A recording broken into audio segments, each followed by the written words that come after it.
नमस्कार, मी आनंद पोहनेरकर आपल्या सर्वांचं महाराष्ट्रवाणी बातमीपत्रात स्वागत करतो. पाहूया आजच्या विशेष घडामोडी. परभणी जिल्हा वार्षिक योजना 2026-27 अंतर्गत परभणी जिल्ह्याच्या सर्वांगीण विकासासाठी मंजूर कामे गुणवत्तापूर्ण आणि वेळेत अंमलबजावणी करण्यावर भर द्यावा असे निर्देश परभणी जिल्हा पालकमंत्री मेघना साकोरे बोर्डीकर यांनी दिले आहेत. तसेच जिल्हा वार्षिक योजना 2025-26 अंतर्गत 306.30 कोटीच्या कामांच्या प्रशासकीय मान्यता, 385 कोटी निधी वितरणास आणि 100% खर्चास जिल्हा नियोजन समितीच्या सभागृहाच्या वतीनं मान्यता देण्यात आली. तसेच जिल्हा वार्षिक योजनेअंतर्गत 414 कोटी रुपयाच्या नियोजनास देखील मान्यता देण्यात आली. परभणी जिल्हाधिकारी कार्यालयातील जिल्हा नियोजन सभागृहामध्ये पालकमंत्री श्रीमती मेघना साकोरे बोर्डीकर यांच्या अध्यक्षतेखाली आज जिल्हा नियोजन समितीची बैठक घेण्यात आली. यावेळी जिल्हा परिषद अध्यक्षा श्रीमती लता वाकळे, विधान परिषद सदस्य सईद खान, आमदार रत्नाकर गुट्टे, राजेश विटेकर, जिल्हाधिकारी संजय सिंह चव्हाण यांच्यासह महानगरपालिका आयुक्त नितीन नार्वेकर, पोलीस अधीक्षक पंकज कुमावत यांच्यासह अधिकारी उपस्थित होते.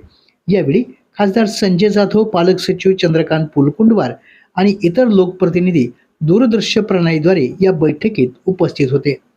यावेळी जिल्ह्याच्या सर्वांगीण विकासाशी संबंधित पायाभूत सुविधा, सिंचन, शिक्षण, आरोग्य, ग्रामीण विकास, रस्ते आणि पाणी पुरवठा, खरीप हंगामासाठी आवश्यक खतसाठा आणि त्यांचा पुरवठा, पर्यटन, विकास आराखडा, पीक कर्ज वितरण, वीज वितरण, पाणी पुरवठा योजना आदी विषयासंदर्भात आढावा घेण्यात आला.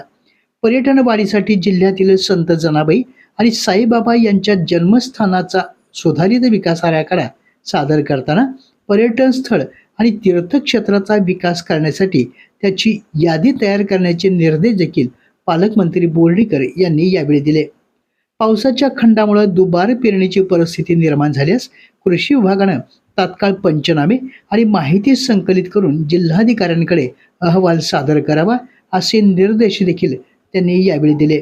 तसेच जिल्ह्यात DAP आणि युरिया खत साठा आणि पुरवठ्याचं वितरण समान होत असल्याची खात्री करून प्रसंगी भरारी पथके नेमून तपासणी करण्याचे निर्देश देखील त्यांनी यावेळी दिले.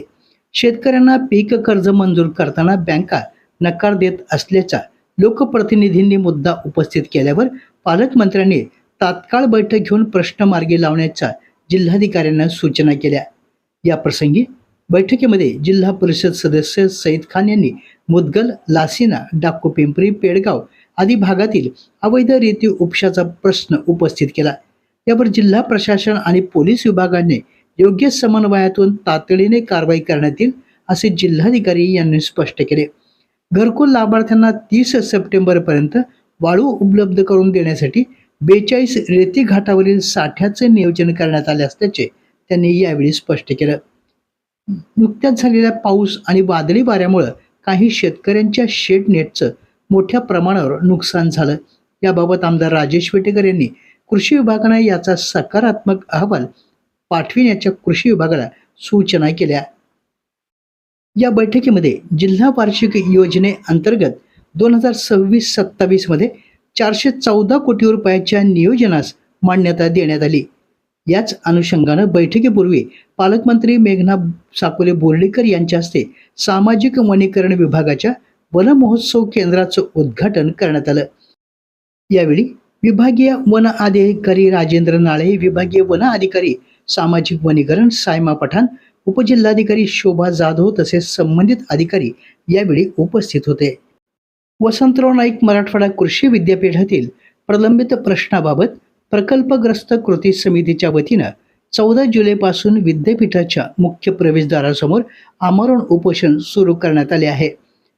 अनेक वेळा निवेदन देऊन देखील प्रशासनाकडून समाधानकारक निर्णय झाल्यामुळे आंदोलनाचा मार्ग स्वीकारण्यात आला आहे. प्रकल्पग्रस्तासाठी काढण्यात आलेल्या भरती जाहिरातीस मुदतवाढ देण्यात येऊ नये अशी प्रमुख मागणी या अनुषंगानं करण्यात आली. कंत्राटी कुशल आणि अकुशल कामगारांना ठरावानुसार वेतनवाढ आणि ESI सुविधा लागू कराव्यात. भरती प्रक्रियेतील परीक्षांचे वेळापत्रक तातडीने जाहीर करावं आणि ज्या प्रकल्पग्रस्त उमेदवारांची प्रकल्पग्रस्त प्रमाणपत्रे जिल्हा पुनर्वसन अधिकाऱ्यांकडे प्रलंबित आहेत त्यांना कागदपत्र पडताळणीच्या अधीन राहून अर्ज करण्यास परवानगी द्यावी अशी मागणी यावेळी करण्यात आली. यावेळी सुनील रणेर, श्याम रणेर, लक्ष्मण शिंदे, सोपान ढगे, गोविंद शिंदे, वैभव शिंदे, सय्यद सादात, गजानन शिंदे आदी प्रकल्पग्रस्त सहभागी झाले होते. राज्य शासनानं शेतकऱ्यांसाठी कर्जमाफी जाहीर केल्यानंतर राष्ट्रवादी काँग्रेस पार्टी शरदचंद्र पवार गटाच्या वतीनं 14 जुलै रोजी परभणीमध्ये आनंदोत्सव साजरा केला. यावेळी बोलताना राष्ट्रवादी काँग्रेस पार्टी जिल्हाध्यक्ष अजय गव्हाणे यांनी शेतकरी हितासाठी रोहित पवार यांनी सातत्याने केलेल्या पाठपुराव्याचा उल्लेख केला.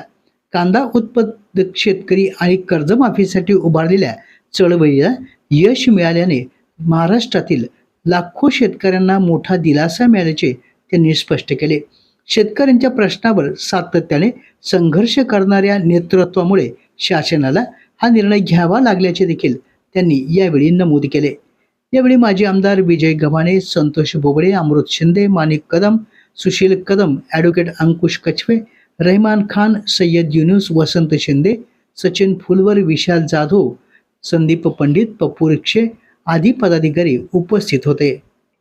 बालरंगभूमी परिषद मध्यवर्ती मुंबई यांच्या वतीनं इतिहास महाराष्ट्राचा 2026 या उपक्रमाअंतर्गत पुण्यश्लोक अहिल्यादेवी होळकर यांच्या जीवन कार्यावर आधारित एकपात्री नाट्यछटा, स्वगत आणि नाटुकले सादरीकरण महोत्सवाचं आयोजन करण्यात आलं आहे. या महोत्सवाची प्राथमिक फेरी रविवार दिनांक 2 ऑगस्ट 2026 रोजी परभणी येथे होणार असून अंतिम फेरी 9 ऑगस्ट 2026 रोजी अहिल्यानगर येथे संपन्न होणार आहे. महोत्सवामध्ये इयत्ता 1 ते 5वी, इयत्ता 6वी ते 10वी असे 2 एकल गट तसेच इयत्ता 1 ते 10वी पर्यंतच्या समूह गट सहभागी होणार आहे. पुण्यश्लोक अहिल्यादेवी होळकर यांच्या जीवनातील शौर्य, पराक्रम, सामाजिक कार्य, शिक्षण, न्यायप्रियता, लोककल्याणकारी कार्य आणि प्रेरणादायी प्रसंग यांचे नाट्यरूप सादरीकरण स्पर्धकांनी करावयाचे आहे. महाराष्ट्र शासनानं शेतकरी हिताला सर्वोच्च प्राधान्य देत पुण्यश्लोक अहिल्यादेवी होळकर शेतकरी कर्जमुक्ती योजना जाहीर केली आहे. या योजनेसाठी 36,585 कोटीची तरतूद करण्यात आली असून राज्यातील सुमारे 56 लाख शेतकऱ्यांना या योजनेचा लाभ होणार आहे. तसेच पात्र शेतकऱ्यांना रुपये 2 लाखापर्यंत कर्जमाफी देण्यात येणार आहे. या ऐतिहासिक निर्णयाबद्दल भारतीय जनता पार्टी परभणी महानगर जिल्हाध्यक्ष शिवाजी भरोसे यांनी मुख्यमंत्री देवेंद्र फडणवीस यांचे मनपूर्वक आभार व्यक्त केले आहेत. तसेच महसूल मंत्री चंद्रशेखर बावनकुळे, प्रदेशाध्यक्ष रवींद्र चव्हाण, परभणी जिल्हा पालकमंत्री मेघना साकोरे बोर्डीकर यांचेही शेतकरी हिताचा महत्त्वपूर्ण निर्णय साकार करण्यासाठी दिलेल्या योगदानाबद्दल आभार व्यक्त केले आहेत. या अनुषंगाने बोलताना शिवाजी भरोसे म्हणाले, महायुती सरकारनं घेतलेला हा निर्णय राज्यातील लाखो शेतकऱ्यांना आर्थिक दिलासा देणारा असून शेतकऱ्यांना नव्या उमेदीने शेती करण्यासाठी बळ देणारा ठरणार आहे. याच पार्श्वभूमीवर मुख्यमंत्री देवेंद्र फडणवीस यांचे आभार व्यक्त करण्यासाठी उद्या दिनांक 15 जुलै रोजी मुंबई येथील यशवंतराव चव्हाण प्रतिष्ठान येथे महाराष्ट्रातील विविध भागातून मोठ्या संख्येने शेतकरी उपस्थित राहणार असल्याची माहिती भरोसे यांनी दिली. या ऐतिहासिक निर्णयाबद्दल शेतकरी समाजामध्ये समाधानाचे वातावरण असून मुख्यमंत्री आणि महायुती सरकारप्रती कृतज्ञता व्यक्त करण्यासाठी हा कार्यक्रम आयोजित करण्यात आल्याचेही भरोसे यांनी यावेळी स्पष्ट केले. आपल्या जिल्ह्यातील अपडेट बातम्या पाहण्यासाठी आमच्या महाराष्ट्रवाणी या चॅनलला लाईक करा, सबस्क्राईब करा आणि शेअर करा. धन्यवाद.